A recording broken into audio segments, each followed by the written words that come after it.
Bismillahirrahmanirrahim. Alhamdulillahirabbil alamin arrahmanir rahim maliki yaumiddin. Iyyaka na'budu wa iyyaka nasta'in ihdinas siratal mustaqim siratal ladzina an'amta 'alaihim ghairil maghdubi 'alaihim waladdallin.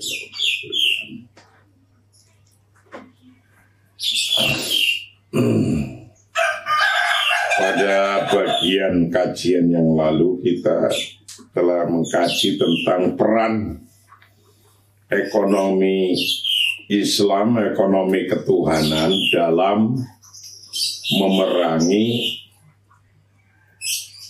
keterbelakangan. Memerangi keterbelakangan ekonomi.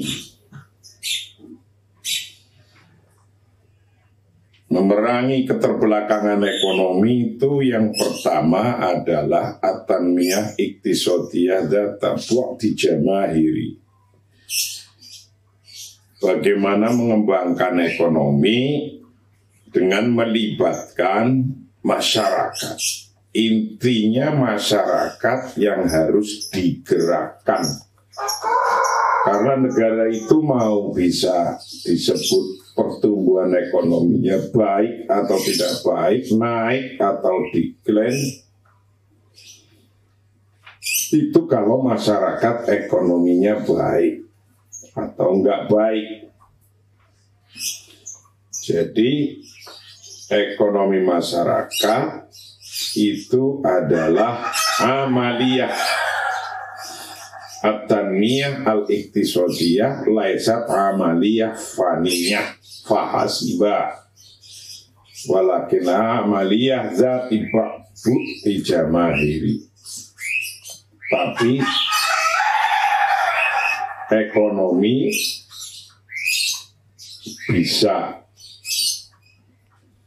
harus bisa mempengaruhi pertumbuhan ekonominya masyarakat. Itu satu. Nomor dua tentang at-tanmiyah al-iktisadiyah wal jihad al-muqaddas. Dulu para kiai-kiai bisa menyatukan untuk melawan kolonial Belanda, mengeluarkan resolusi jihad, maka Indonesia bisa menang melawan kolonial. Nah, sekarang resolusi jihad hari ini adalah untuk mengisi kemerdekaan yang dulu diperoleh dari resolusi jihad. Nah, sekarang mengisi kemerdekaan dengan at-tanmiyah al-iktisadiyah wal jihad al-muqaddas. Jadi mengembangkan ekonomi itu termasuk jihad al-muqaddas. Yang ketiga, hakikatut tahaddi. Hakikat tantangan. Di hakikat tantangan macam-macam. Hari ini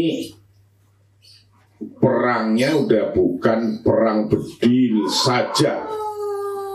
Sudah tidak hanya perang bedil bom saja, tapi sudah termasuk perang ekonomi. Maka ancamannya ancaman ekonomi. Antar siapa? Ya, antar negara-negara sudah. Perangnya sudah antar negara-negara. Nah, yang kelihatan mata saja bisa hakikatut tahaddi baina Amerika wasin, antara Amerika dan Cina. Bisa begitu hakikatut tahaddi bainal Israel wal Arabiyah misalnya. Hakikat tahati baina Indonesia wa Sini wa Amerika wa Rusia wa Eropa wal akhor dan lain-lainnya. Pengarang kitab ini namanya Dr. Muhammad Shauki, mengarang kitab ini tahun 1993. Itu menyampaikan bahwa hakikatnya tantangan hidup antara negara-negara, bisa Cina dan Amerika, Israel dan Arab, Cina dan Indonesia, Israel, Indonesia, Amerika dan Cina, Indonesia dan Cina atau Eropa, itu tidak lain hakikatnya tantangannya adalah tantangan ekonomi.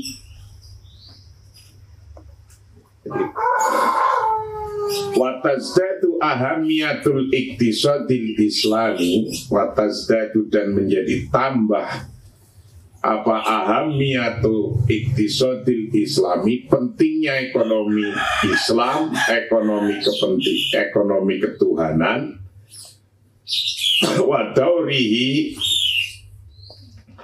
dan peran ekonomi Islam fima rokatit takhalluf dalam memerangi keterbelakangan, watanmiyatil iktisodiyah dan mengembangkan ekonomi ketuhanan, ekonomi Islam, kalau bisa di Indonesia ada ekonomi Pancasila, itu utamanya peran-perannya adalah untuk memerangi keterbelakangan dan untuk mendorong tanmiyatul iktisad, perkembangan ekonomi. Itu intinya. Jadi Amerika dan Cina hari ini ramai terus itu karena perang ekonomi. Misalnya barang-barang yang diproduksi di Cina harganya lebih murah dari barang-barang yang diproduksi di Amerika.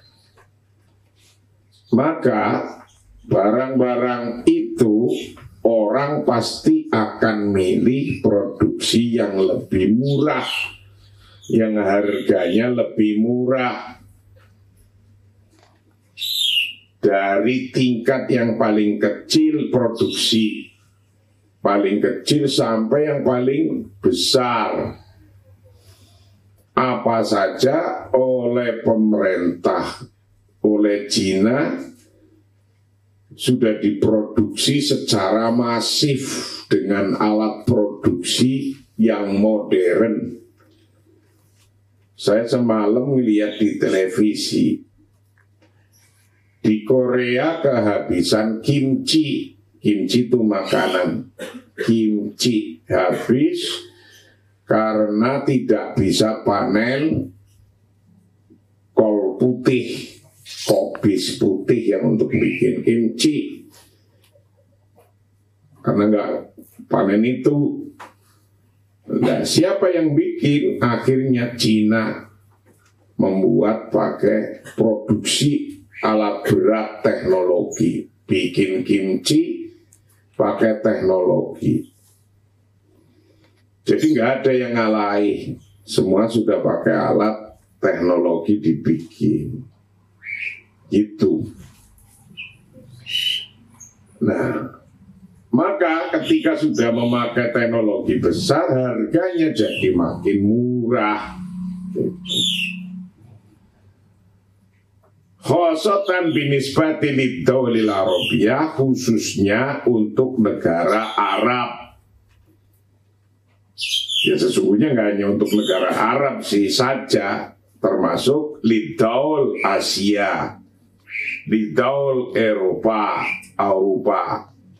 Australia, itu inti adalah ahamiyatul iktisad islami wa daurihi fi ma'rakatit takhalluf, bagaimana memerangi keterbelakangan, wa tanmiyatil iktisad, dan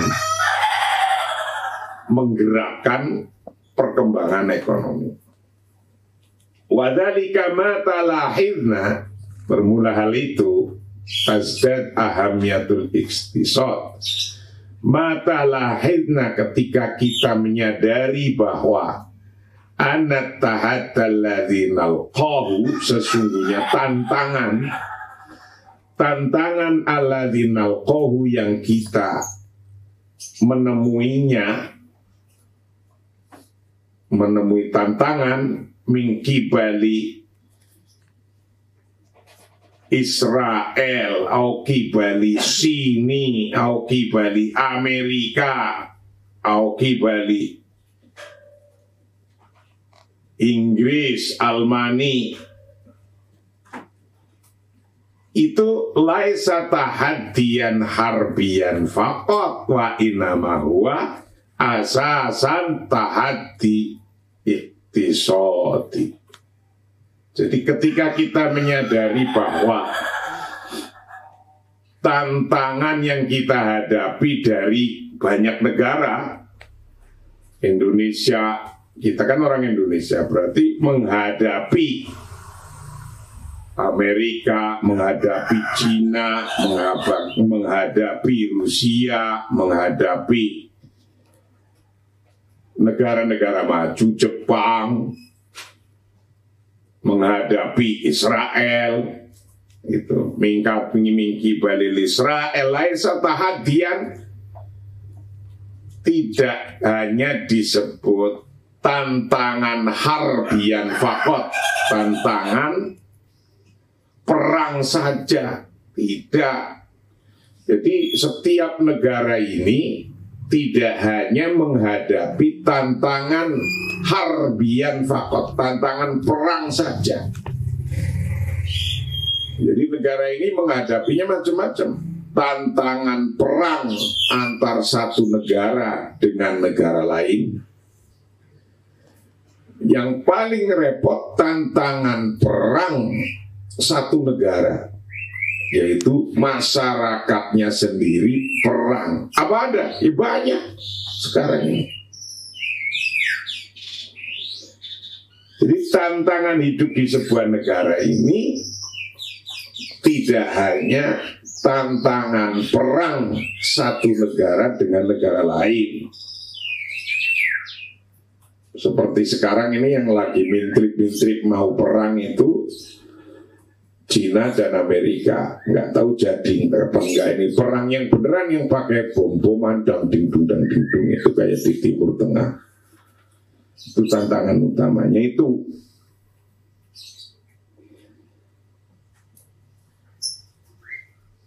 Jadi tidak hanya tantangannya itu, tapi tantangannya wa innamahu, bermula tahaddi, tantangan asasan secara mendasar itu tahaddil iktisad. Tahaddil iktisad adalah tantangan ekonomi. Jadi satu negara itu menghadapi tantangan perang beneran, perang yang pakai senjata beneran antar negara dengan negara lainnya. Contohnya mana yang kayak gitu? Banyak. Misal di Yaman, misal di Libya. Libya itu waktu Muammar Gaddafi masih hidup, saya pernah ketemu Muammar Gaddafi, datang ke sana. Perang dengan negara luar, dibuang, bom. Terus Syria dibuang oleh negara luar, bom. Nah, setelah negara luar berhenti memerangi, nanti tinggal perang dengan antar sendiri. Orang Libya dengan Libya. Itu sekarang lagi perang Libya dengan Libya. Libya Timur sama Libya Barat. Sendiri itu ancamannya. Irak sekarang lagi perang antara orang daerah situ. Namanya aja misalnya Kurdi dengan Irak.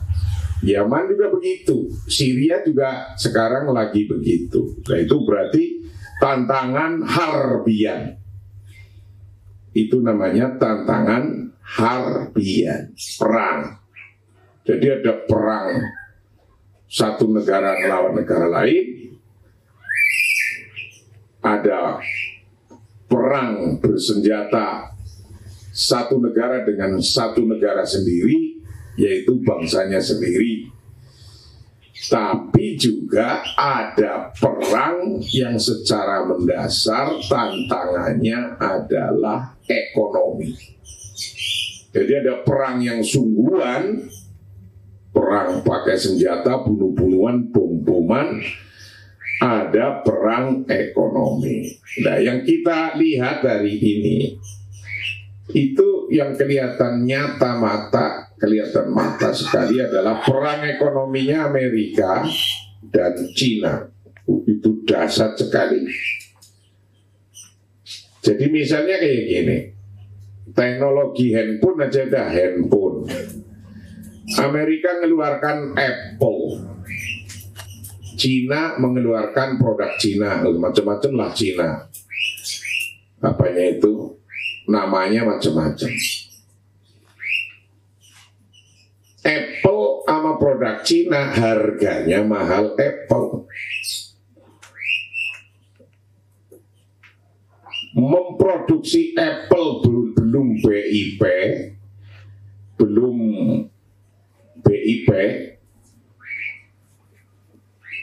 itu sudah ada produk baru lagi oleh Cina. Lah yang ngamuk itu, risetnya belum selesai biaya-biayanya, break-even point belum tercapai, sudah dibikinin produk baru lagi. Ya akhirnya nggak kuat bersaing dengan Cina. Cina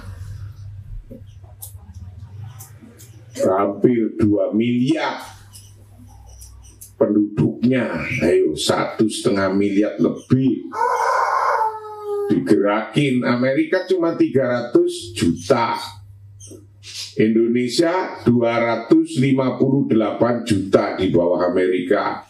Indonesia, Cina 1,5 miliar. Mau gimana, ngelawan gimana, penduduknya banyak, suruh pada kerja semua.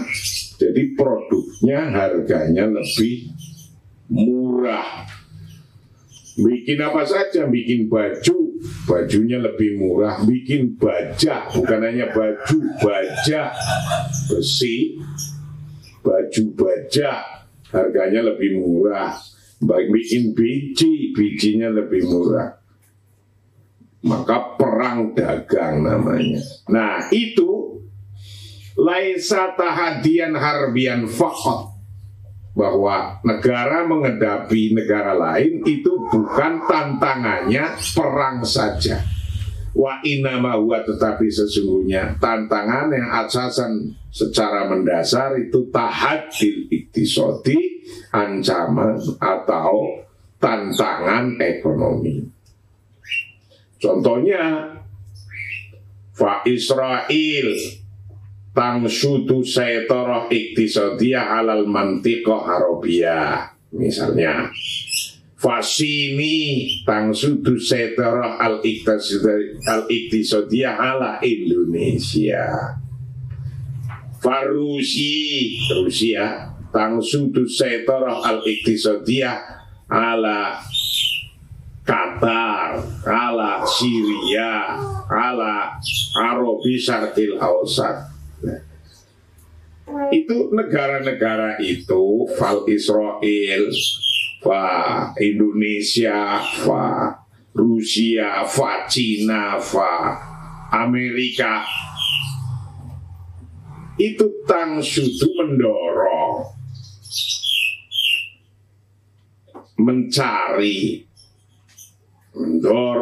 mencari as-saitarah al-iktisadiyah, untuk menguasai ekonomi alal mantiqah arabiyah. Contohnya Israel misalnya, ya negara mana aja termasuk Israel, bagaimana bisa menguasai ekonomi di mantiqah arabiyah.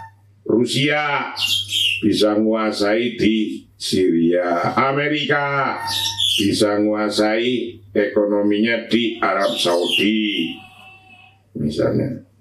Itu begitu. Indonesia belum ada bisa menguasai di negara lain, gimana? Nah, padahal negara-negara mereka udah pada kuasa menguasai gitu. Malah Indonesia dikuasai oleh negara lain ekonominya. Ya negara mana aja? Ya mungkin Cina, mungkin Rusia, mungkin Amerika. Maka wa ma'rokatuna ma Israel, ma Cina, ma Amerika, ma Rusia, perang kita melawan beserta Israel, Cina, Amerika, Rusia, Jepang, Eropa, itu laisat maksurotan, tidak maksuro, tidak terbatas ala izalati atharil udwan, tidak terbatas atas menghilangkan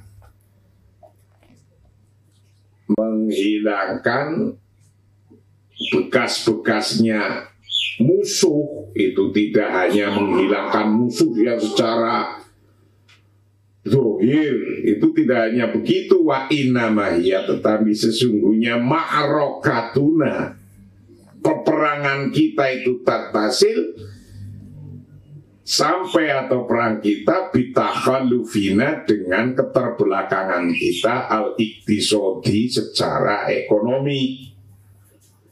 Wa mayat wama, dan hal-hal yatatolabuhu yang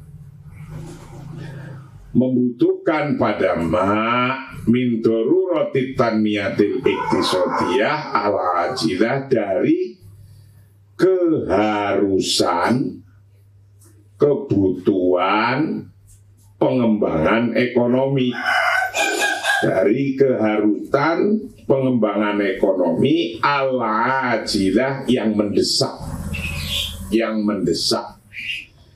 walati yajibu anujanita, dan hal-hal yang wajib anujanita untuk merekrut laha pada iktisadiyah kafata qawiyin, akan kekuatan, full of power, wa imkianiyati syu'ubil arabiyah wal Asia wal Eropa, wa imkaniyati syu'ub, dan kemungkinan bangsa Arab atau bangsa-bangsa lainnya. Jadi peperangan kita hari ini adalah peperangan ekonomi. Wes, kalau ekonomi suatu negara maju ekonominya, maka orang itu akan disebut maju. Ekonomi di sebuah negara itu ludes. Kayak sekarang paling adanya demo terus. Kenapa mau demo terus? Karena ekonominya jeblok. Itu. Nah, sudah jeblok, makin di demo, ya lebih malah jadi jeblok lagi ekonominya. Jadi karena ekonomi itu taut menaut, connect to connect, saling berhimpitan dan saling bertali temali ekonomi. Tali temali dengan apa? Kalau negaranya aman, investasinya aman.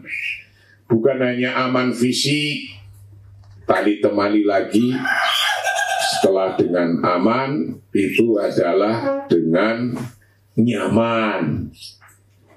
Setelah aman nyaman tentang hukum. Hukumnya ini carut marut enggak di Indonesia, nanti ada sengketa-sengketa bisnis, carut marut enggak jelas, enggak diakui, enggak adil, orang juga kabur. Itu udah kayak gitu itu. Wa innal khatar alladzi nuwajihu laisa quwwata Israel, laisa quwwata China, laisa quwwata Amerika, laisa quwwata Rusia faqat. Walakin takhadulul Arabi wal watonil Islamiyati wa takhadu fihim. Jadi resiko yang kita hadapi tidak hanya resiko kekuatan sebuah negara, satu negara. Kita menghadapi Amerika, kita menghadapi Cina, kita menghadapi Rusia, kita menghadapi Israel.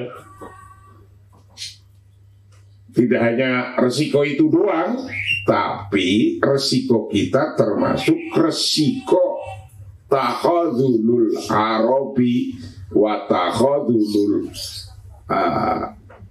Asia wa takhadu fihim, itu malah yang resiko itu.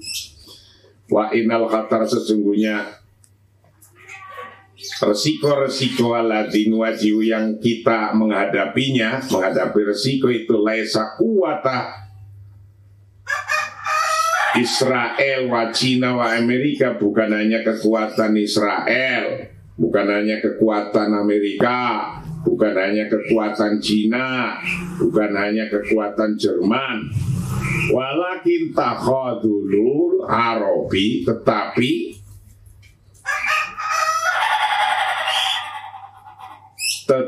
kegagalan negara-negara Arab atau kegagalan negara-negara Muslim wa takhallufihim, dan ketertinggalannya negara-negara Arab, negara Muslim, negara-negara Afrika yang ketertinggal, itu persoalannya persoalan ketertinggalan. La siyaman iktisodian, apalagi ketertinggalan secara ekonomi, ketertinggalan ekonomi. Rogma maladaihim min imkaniyat basyariyah wa madiyah wa mahduda. Rogma maladaihim, terlepas dari apa yang mereka miliki, maladaihim,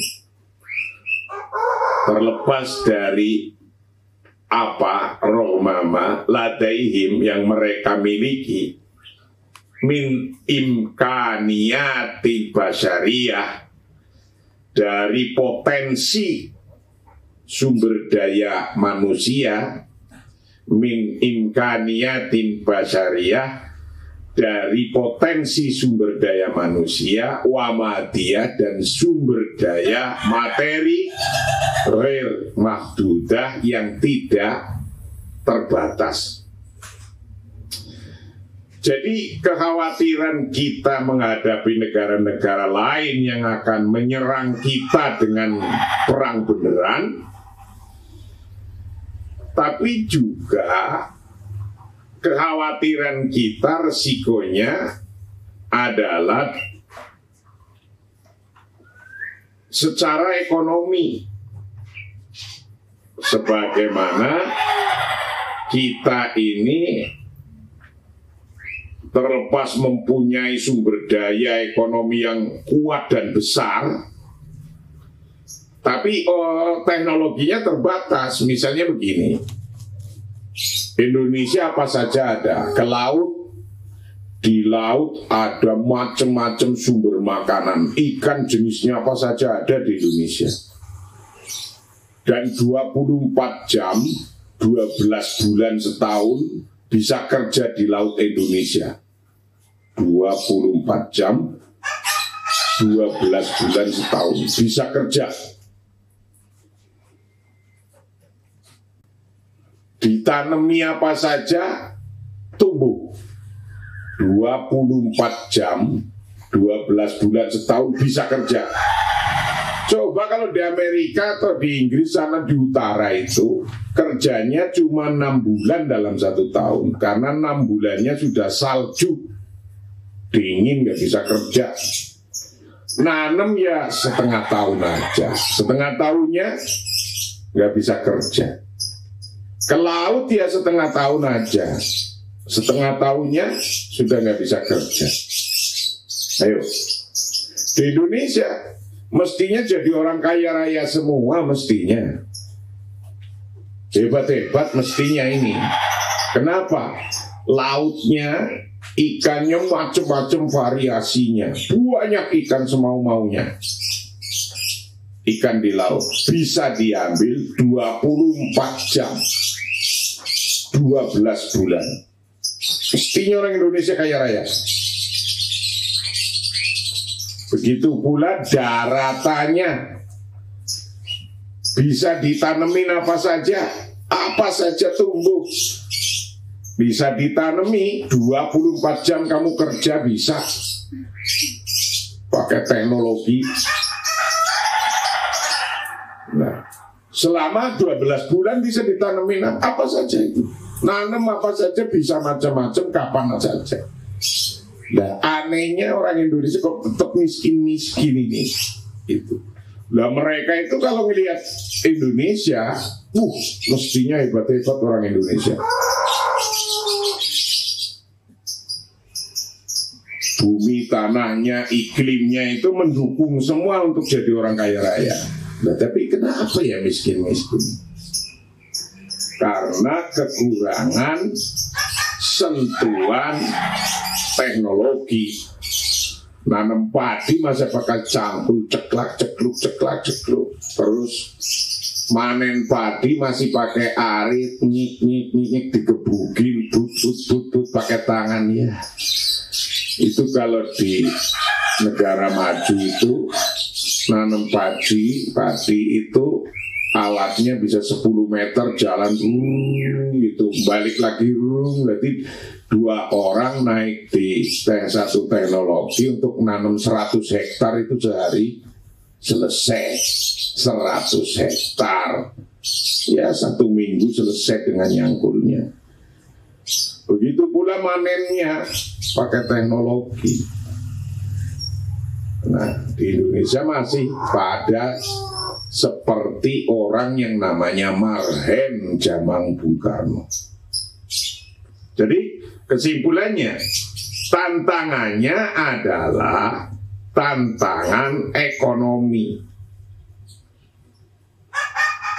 Tantangan ekonomi baik karena kita tidak bisa melakukan eksploitasi ekonomi karena imkaniyat basyariyah wa madiyah, walaupun sumbernya gue rumah juga. Wamin huna, dan dari sini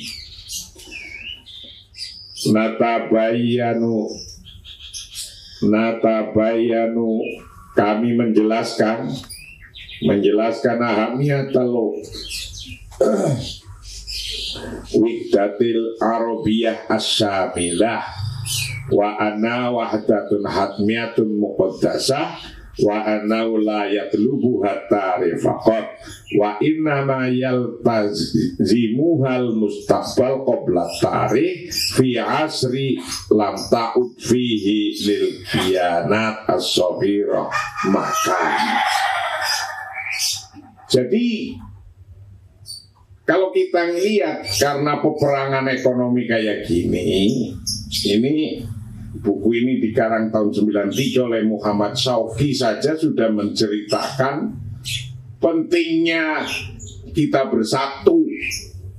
Pentingnya bersatu itu ya tidak sekedar bersatu kayak khilafah misalnya seluruh negara Islam menjadi satu negara, tidak harus begitu.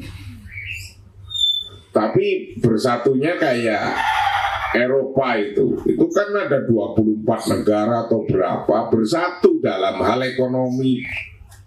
menjadi pasar-pasarnya satu gitu. Asia pasar satu, ada Indonesia, ada Brunei, ada Filipina, ada Singapura, ada Taiwan, ada Thailand, Nah itu Asia. Itu disatukan menjadi satu pasar. Sebagaimana kalau kitab ini menggambarkannya ya Arab. Ini orang Arab yang mengarang kitab ini orang Mesir, jadi ya menggambarkannya persatuan Arab. Waminuna, dan dari sini natabayanu, kita menjadi jelas natabayanu ahamiyatal wahdatil arabiyyah asyamilah, pentingnya kesatuan Arab asyamilah secara keseluruhan, pentingnya persatuan Asia, wahdatul Asia asyamilah secara keseluruhan. Nah, misalnya kayak gitu. Wa anna wahdatul hatmiyah muqaddasah, sesungguhnya pentingnya kesatuan Arab, pentingnya kesatuan Asia, pentingnya kesatuan seperti di Eropa, itu wahdatul hatmiyah muqaddasah, kesatuan deterministik yang sakral, kesatuan yang pasti, yang sakral. Wa anaudan, sesungguhnya itu layatatallubuhat tarifakat, tidak hanya membentuk sejarah saja. Layatatallubuhat, tidak hanya membentuknya, membutuhkan at-tarikh fakot akan history saja, tidak. Wa inna ma yastalzimuha, tetapi membutuhkannya al-mustaqbal, pada masa depan, qabla tarikh, sebelum history. Fi asri lam ta'ud fihi lil kiyanat as-sabirah makanun.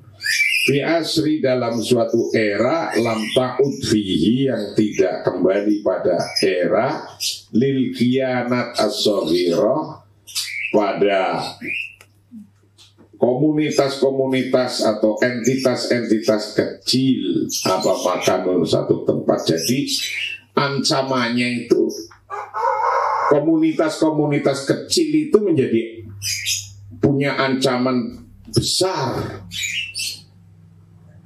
Atau katakan negara-negara kecil itu mempunyai ancaman besar. Gitu. Tiba-tiba misalnya Qatar ini ya, kan negara kecil ini, diblokade oleh Saudi dengan ditemani oleh 36 negara lainnya. Nah itu kalau Qatar negara kecil tidak berteman dengan negara lain, ya diblokade begitu, gampang mudah runtuh negaranya, runtuh ekonominya. Contohnya kayak gitu contohnya. Jadi kalau nanti kamu jadi presiden itu harus bisa mikir ini. Jadi negara-negara kecil yang entitasnya kecil itu mempunyai ancaman yang berat sekali. Untuk itu wafidhuruf, dan pada suatu keadaan asbahat, jadi fihi, di dalam negara-negara kecil, dan pada era negara kecil, multazamatut tanmiyah al-iktisadiyah, konsisten untuk mengembangkan ekonomi. Makanya negara-negara kecil pun negara itu kalau konsisten mengembangkan ekonomi itu akan kuat. Contohnya apa? Jepang itu bukan gede, bukan kecil, tapi dia konsisten multazamat at-tanmiyah al-iktisadiyah. Korea Selatan itu kecil, Indonesia itu besar, tapi karena Korea Selatan itu multazamat at-tanmiyah al-iqtisadiyah, dia konsisten untuk mengembangkan ekonominya lebih baik daripada Indonesia. Hong Kong, Singapura lebih kecil lagi, cuma 7 juta. Rakyatnya 7 juta, kita 258 juta. Bayangkan kita. Nah itu, negara-negara kecil kayak Singapura. Nah itu kalau kita asbahat fihi multazamat at-tanmiyah al-iqtisadiyah tatajawazu, melampaui taqatan daulah al-wahidah, akan kemampuan negara yang satu. Jadi walaupun negara-negara kecil kalau ekonominya bagus bisa melampaui kekuatannya negara yang bersatu kayak Indonesia ini, yang gede ini bisa kalah. Walanat robu masalan lidzalik, maka kita memberikan contoh lidzalik untuk hal itu anna ba'da daul al-arabiyah. Contohnya sebagaimana sebagian negara Arab Saudia seperti Saudi atau Libya atau Kuwait atau Abu Dhabi tatawafaru ladaiha ru'usul amwal, tatawafaru tersedia ladaiha bagi negara Saudi, Libya, Kuwait, Abu Dhabi tadi tersedia apa? Ladaiha itu bagi kulun min Saudi, Libya, Kuwait, Abu Dhabi ru'usul amwali, bermula modal yang dibutuhkan.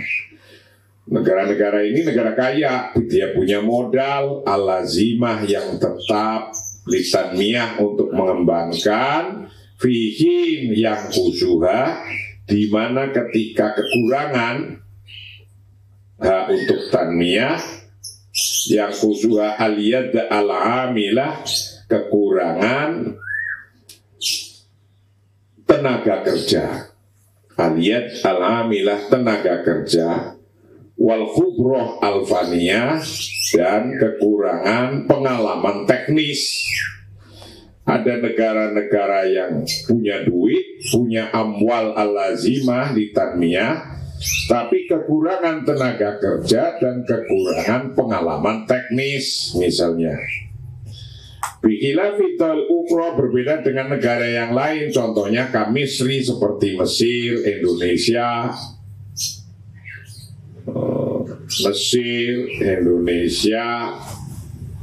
India.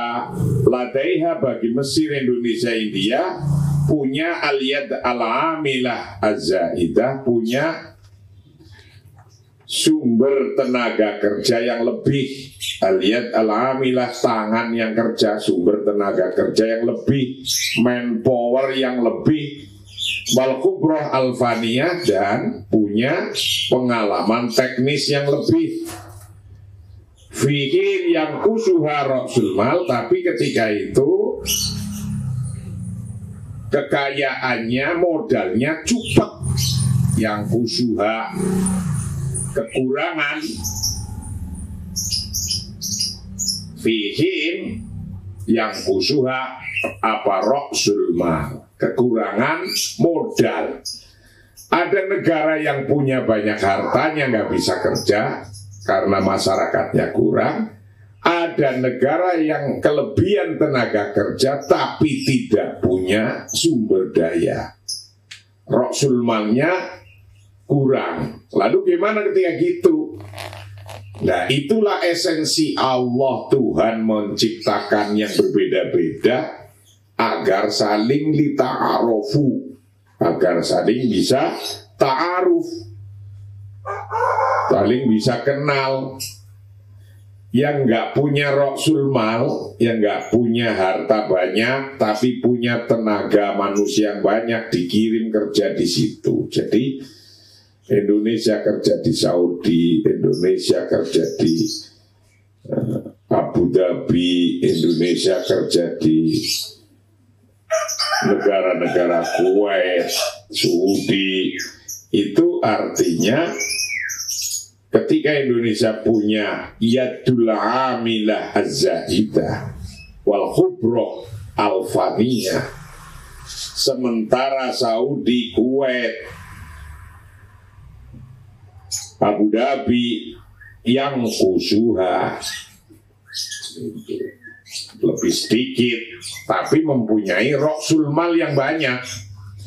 Wayumkinu, maka memungkinkan bahwa ayat mulakilahumal akhar untuk saling bisa menutupi, melengkapi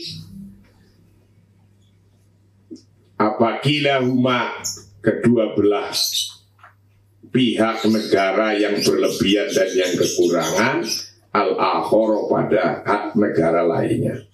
Jadi esensinya setiap negara bisa saling menutupi kebutuhannya. Mesir punya banyak tenaga, tidak punya rasul mal. Indonesia punya banyak tenaga, kekurangan rasul mal.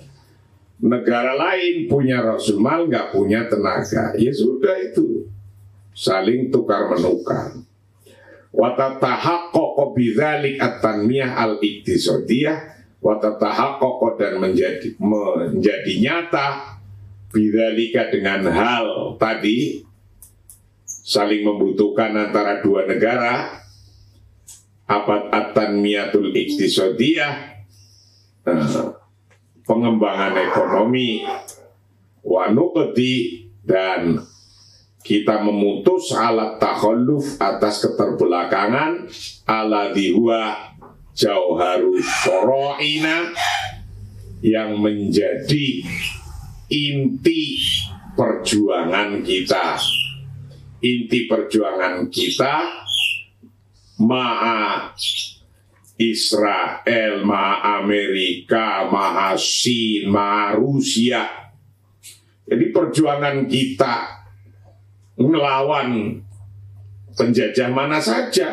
Penjajah kita itu bisa macam-macam, karena kalau kitab ini ditulis di Arab mungkin ya ngomongnya dengan Israel. Kalau Cina ngomongnya lawannya Amerika. Kalau Indonesia ya banyak lawannya. Bisa Cina, bisa Amerika, bisa Eropa, tahu-tahu misalnya Australia. Bisa saja kayak gitu. Itu contohnya kayak gitu. Fa inana idza awadna at-takhalluf, ketika kita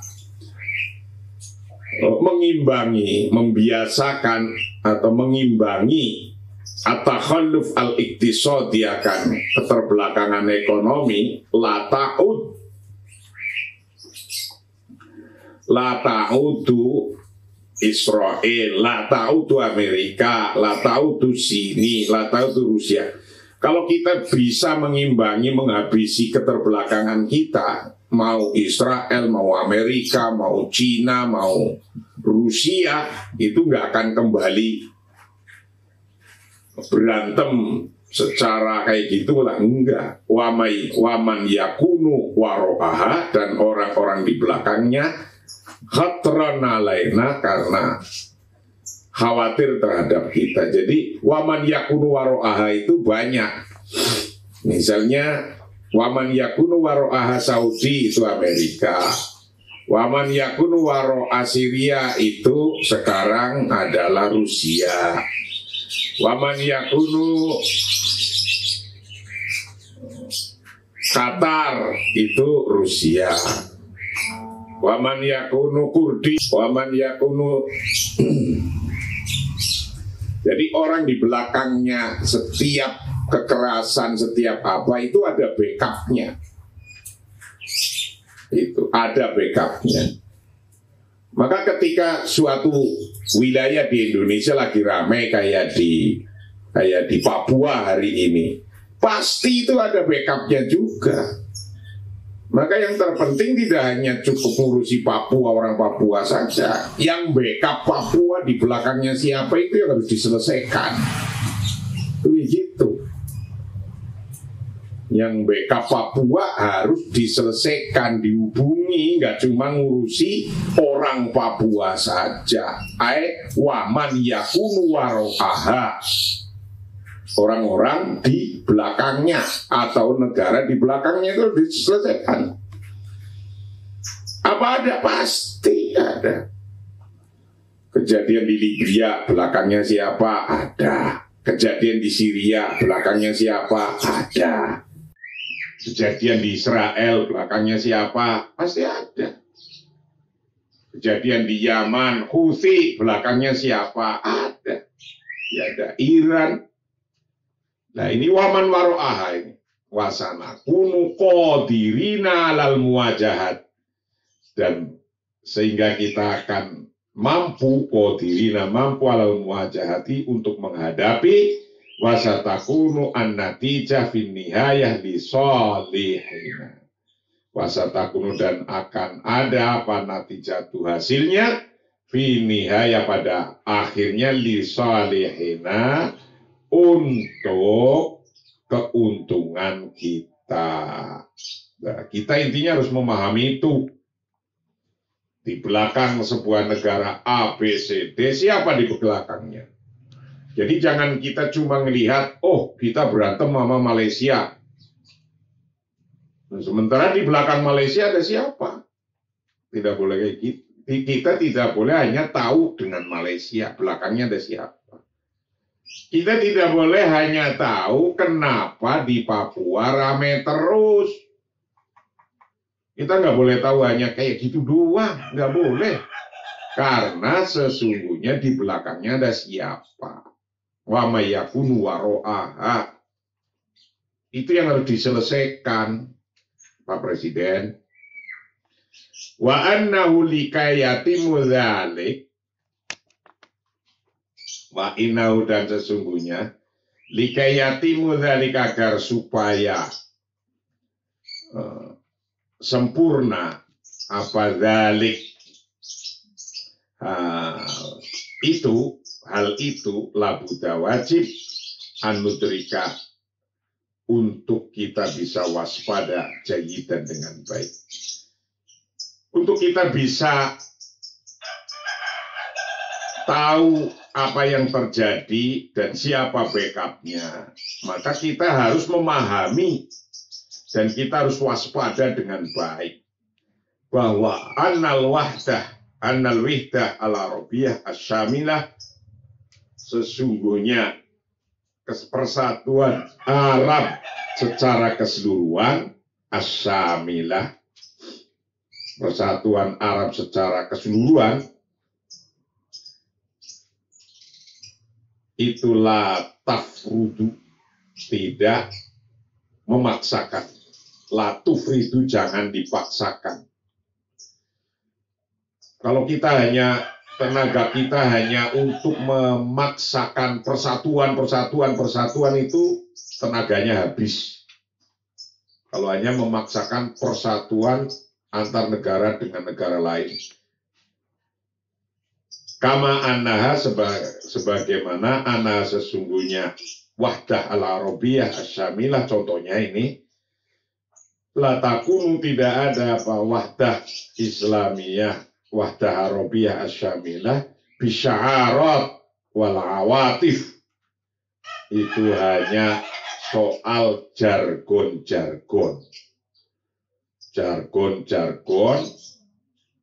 wal awatif dan slogan. Jadi ternyata sampai hari ini menurut pengarang kitab ini yang dibilangin persatuan Arab itu hanya sya'arat wal awatif. Hanya jargon-jargon dan slogan. Faktanya tidak terjadi persatuan. Kata pengarang kitab ini Muhammad Shauqi.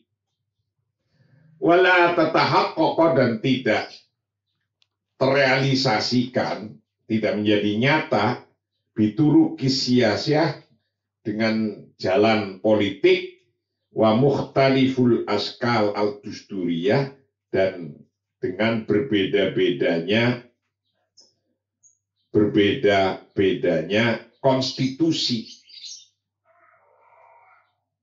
Wa innama tatahaqqaqo, sesungguhnya bisa menjadi realitas apa hadhil wihdah, persatuan ini, amaliyat, secara usaha, secara praktis, watataat kada asasan, dan menjadi nyata asasan secara mendasar antoriki robitotid daulil arabiyah, dengan jalan konek sebuah negara Arab, ba'duha bibadin, sebagian negara Arab dengan lainnya, iktisodian, secara ekonomi. Jadi ketika membayangkan ini contohnya negara Arab untuk bisa bersatu, itu intinya cuma sya'arat wal awatif.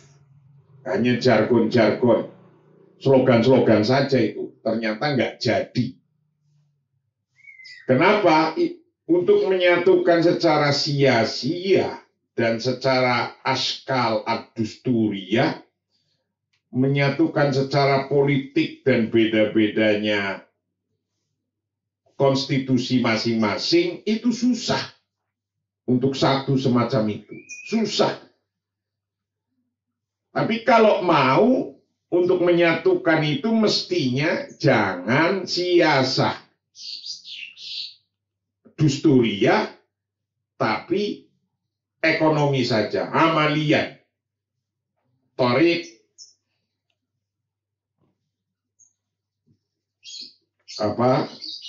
koneksi antara daulil arabiyah biba'diha, ba'duha bibatin, iktisodian, secara ekonomi. Ini mestinya itu saja.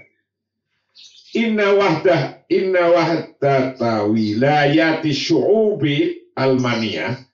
Nah ini dikasih contoh nih. Sesungguhnya persatuan wilayah bangsa Jerman, ini bangsa Jerman. Jadi yang disatukan di Eropa itu bukan politiknya dan bukan pula dusturiyahnya, undang-undangnya harus sama antara Inggris, Belanda, Jerman, Yunani, Itali, Prancis. Itu yang disatukan, itu bukan dusturiyahnya, bukan konstitusinya, bukan siasahnya, tapi yang disatukan adalah pasar ekonominya, iktisodian. Contohnya Jerman, Almania, Jerman. Jerman lam tatahaqqaq, tidak merealisasikan illa antoriki robitotiha, kecuali dari jalan koneksinya bisikakil hadidiyah, dengan kereta api. Masalah ekonomi. Dari Jerman ke negara lain, sekarang dari Cina sampai Jerman, itu kereta apinya sudah nyambung. Dari Eropa Timur ke Eropa Barat, kereta apinya sudah nyambung. Disatukan dengan kereta api, bukan dengan politik. Kalau dengan politik, udah pusing-pusing. Kita mau nyatuin Papua aja dengan politik itu pusing. Maka menyatukannya dengan ekonomi. Contohnya Jerman disatukan dengan bisikakil hadidiyah, dengan kereta api. Sekarang bahkan dari Cina sudah sampai Jerman kereta apinya. Wabittifaki Zollverein, dan dengan kesepakatan Zollverein. Ada namanya di Jerman itu kesepakatan Zollverein, aladiwa ittihad jumruki, yang sebagai persatuan jumruki. Jumruki itu persatuan pabean. Jadi kerjasamanya dengan negara lain itu tentang pabean. Jadi biaya masuk terkontrol sama. Barang yang mau masuk ke Itali, ke Prancis, ke Jerman, ke Belanda itu menjadi terkontrol sama. Itu namanya kerjasama Ittihad Jumruki. Wa anna tamhid dari wahdati Eropa, sesungguhnya but atau perahu besarnya persatuan Eropa itu al-iktisadiyah adalah ekonomi. Menyatukan bisa Eropa bersatu itu yang menyatukan adalah ekonomi. Arab tidak bisa bersatu karena yang disatukan masih maunya politik, siasah, dan adusturiah. Nggak mungkin. Maka kita itu harus bisa latihan ngelihat kayak Eropa yang disatukan dengan cara ekonomi, bukan dengan cara siasah dan adusturiah. Lam yatahaqqaq illa an tariq ittifaqi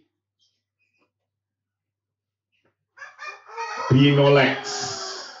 Nah, Eropa disatukan dengan cara ekonomi. Lam yatahaqqaq, tidak menjadi nyata illa an tariq ittifaqi binolex.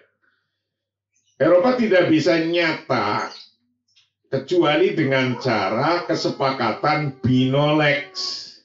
Ini sebuah kesepakatan namanya kesepakatan Binolex. Kesepakatan Binolex itu yang diteken, ditandatangani baina Holanda, wa Belgique, wa Luxembourg. Yang disepakati antara Belanda, Belgia, dan Luxembourg. Kesepakatan 3 negara ini. Wa anat tamhid al-an, sesungguhnya kapal besarnya butnya sekarang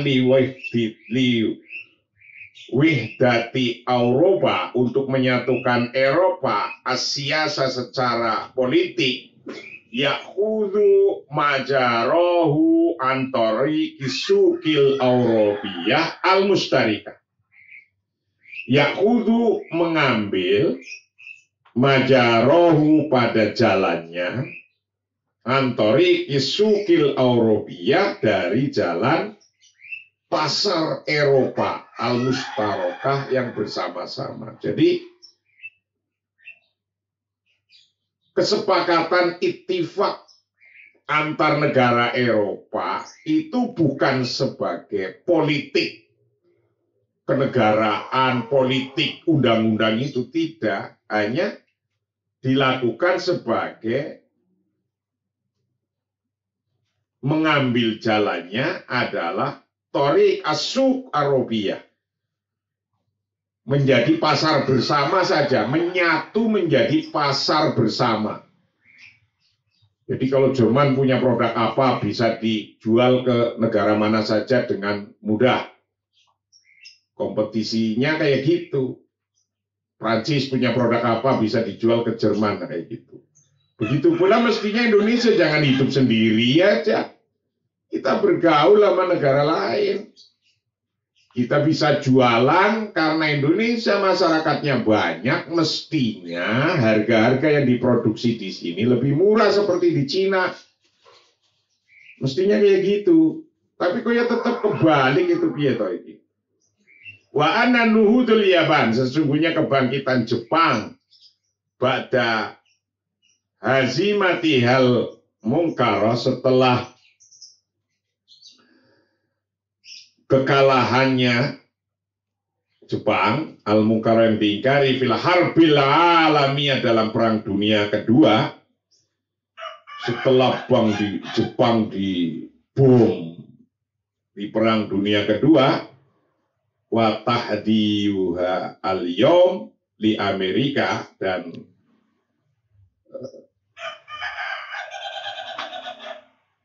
tantangan sekarang Jepang punya tantangan di Amerika pada Amerika, karena dulu yang ngebom Amerika, bom Hiroshima, mati, banyak yang mati.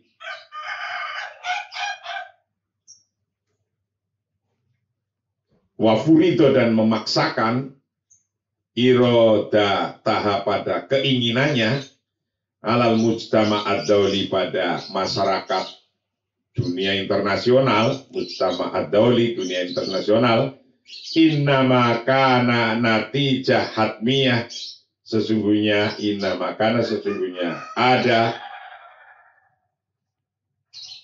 memaksakan kehendaknya itu natijatun hatmiyatun,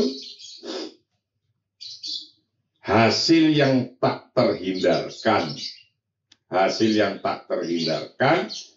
li muhototiha, pada rencananya al-jadid, yang baru, ar-rasyid, yang rasional. Apa itu? Innama kana natijah hatmiyah li muhototiha al-jadid ar-rasyid. Kita punya rencana yang baru, yang rasyid, yang jadid, yang rasional. Kalau untuk menyatukan satu-satu secara politik, wah susah. Mesir sama Palestina, Mesir sama Saudi, Mesir sama Jordan, Mesir atau Jordan namanya susah. Susah. Nah, ketika susah kita mempunyai politik yang cepat dan bagus, itu menyatukan secara pasar ekonomi bareng-bareng, itu saja dulu. Asuk namanya. Atau kita bisa mempunyai hal-hal natijah hatmiyah, program-program yang rasional. Namanya apa? As-siyasah fi khidmatil iqtisad. Ini. Politik untuk melayani ekonomi. Laisa tidak al-iqtisad fi khidmatil siyasah. Ekonomi untuk melayani politik. Nah ini kebalik-balik ini. Ini judulnya bagus banget ini. Jadi sebuah negara ini bisa sehat jika negara itu mempunyai as-siyasah fi khidmatil iqtisad. Politik itu untuk melayani ekonomi, mestinya itu. Negara hebat itu rata-rata kayak gitu. Mau Amerika, mau Jepang, dia politik dengan negara mana saja, intinya untuk memajukan ekonomi. As-siyasah fi khidmatil iqtisad. Jangan kebalik. Kalau kebalik, al-iqtisad fi khidmatis siyasah. Ekonomi untuk melayani politik. Ludes nanti negara itu. Utangnya banyak, politiknya nggak habis-habis, nggak selesai-selesai. Ludes. Jadi ekonomi itu jangan untuk melayani politik. Ekonomi untuk melayani politik, negaranya ludes. Nah, yang harus apa? Politik untuk melayani ekonomi. Negaranya jaya. Negara mana saja yang jaya kayak gitu. Wa ayang kanal amr. Apapun kasusnya, fa inau sesungguhnya wajib anu linaha untuk mengumumkan padanya, mengumumkan harban muqaddasan sebagai perang suci di Udwan, perang suci melawan musuh. Perang sucinya ya ekonomi. Baik perang suci misalnya dengan Amerika, perang suci al-Udwan Asini, al-Udwan al-Israeli, al-Udwan al-Rusi, al-Udwan al-Holandi. Perang melawan musuh negara-negara itu, wadidut takhaluf iktisodi, dan perang melawan keterbelakangan ekonomi, itu intinya. Perang melawan keterbelakangan ekonomi, wesa. Kita urus satu itu aja, karena kita ngurus dua dengan perang beneran, itu ludes-ludes, hilang-hilang nanti negara itu. Susah. Ya tentu kita harus waspada, mempunyai tentara yang kuat, biar disegani tidak mudah negara kita dijajah. Tentara kita kuat, masyarakat kita kuat, ekonominya kuat, baru itu. Wa anar bito. Dan hendaknya kita mengkoneksikan makrokatana pada peperangan kita min ajli izalati atharil udwan, untuk menghilangkan bekas-bekas permusuhan, wa min ajli atau musuh, menghilangkan bekas-bekas musuh, wa min ajli tamniatil iktisad, dan untuk mengembangkan ekonomi. Jadi perang suci kita itu perang suci ekonomi. Bifikratil jihadil muqaddas, dengan pikiran jihad suci. Wa antar tabito, dan hendaknya nyambung apa daulul Arabiyah, negara-negara Arab bibadia dengan bagian lainnya.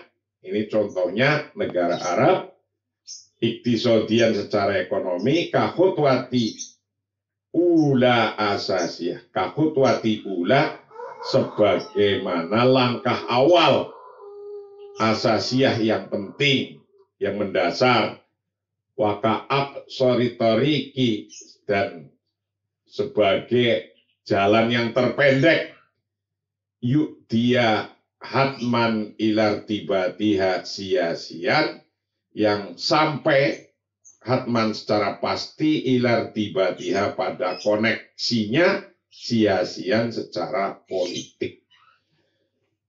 Jadi negara Arab atau Asia atau negara lain lah ini. Kalau di sini contohnya negara Arab kasusnya.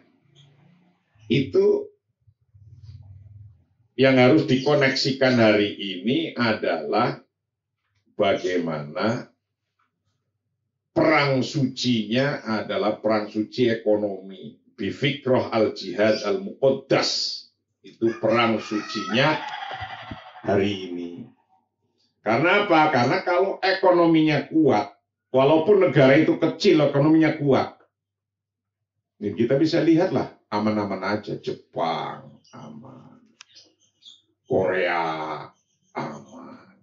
Ekonominya kuat.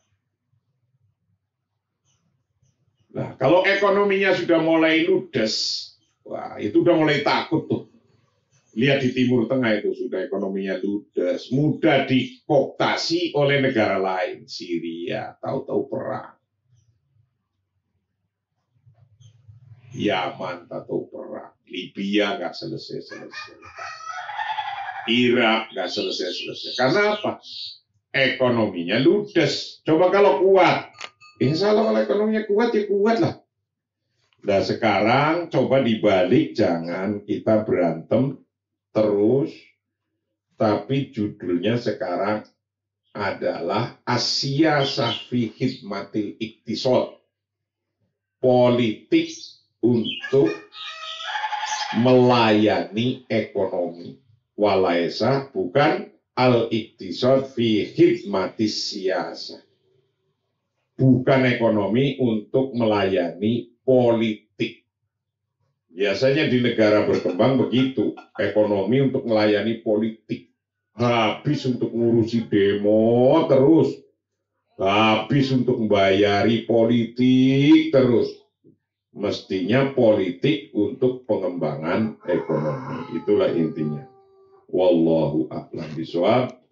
Itulah kajian hari ini yang ke-44. Dan kita akan mengkaji yang ke-45 besok tentang daurul iktisad al-islami binisbah lil alamil islami. Kita akan mengkaji tentang peran-peran ekonomi Islam di dunia Islam. Itu kayak apa? Peran-peran ekonomi Islam di dunia Islam. Wallahu a'lam bishawab. Assalamualaikum warahmatullahi wabarakatuh.